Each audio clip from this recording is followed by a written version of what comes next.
Ringrazio quanti hanno voluto sottolineare questo anniversario, 200 anni dalla nascita di Francesco Crispi, questo stradista che per noi, quello almeno della mia generazione, è sempre stato visto come un attore in qualche modo controverso della storia del nostro paese, e lo è stato controverso probabilmente per tanti aspetti che hanno connotato il suo agire, non solo sotto il profilo della sfera personale, ma soprattutto della sua vicenda pubblica.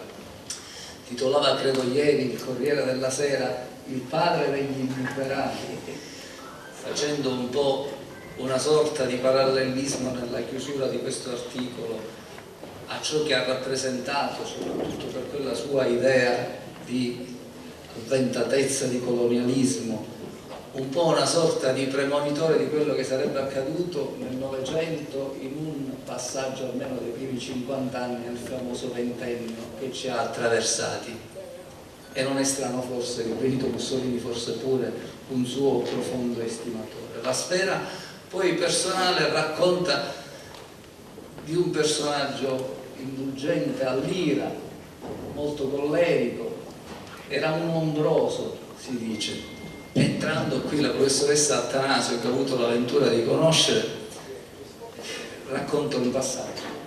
Ricordiamo il fatto che Crispi fu travolto da una ventata di polemiche sulla sua presunta bigamia,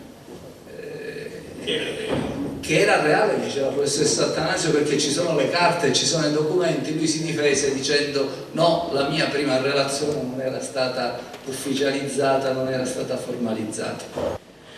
Sindaco, lei ha accolto in maniera raffinata, direi, alcuni tratti della personalità di Francesco Crispi, riportando anche le polemiche che fino a stamattina ci hanno inseguito nella protervia, che la nostra è una protervia, quella di volere discutere di questo personaggio.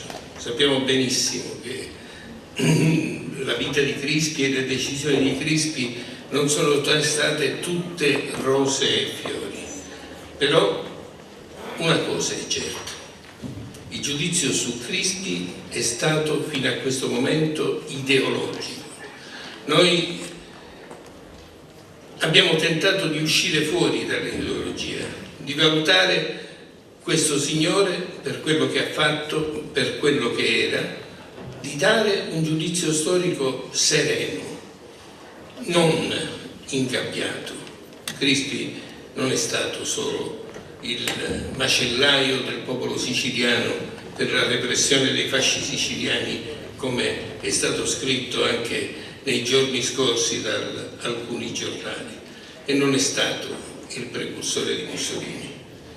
Sulla vicenda dei fasci siciliani abbiamo molto da dire e lo diremo anche nella rappresentazione che tra poco vedrete. Per quanto riguarda invece la vicenda dell'assimilazione di Mussolini, della cosa che gli ha fatto più male nel giudizio storico, cioè del fatto che Mussolini ha considerato Crispi un suo precursore, ci sono moltissime cose da dire. Mussolini e Crispi non sono la stessa cosa, e valga per tutti una sola cosa, cioè Crispi ha costruito lo Stato italiano.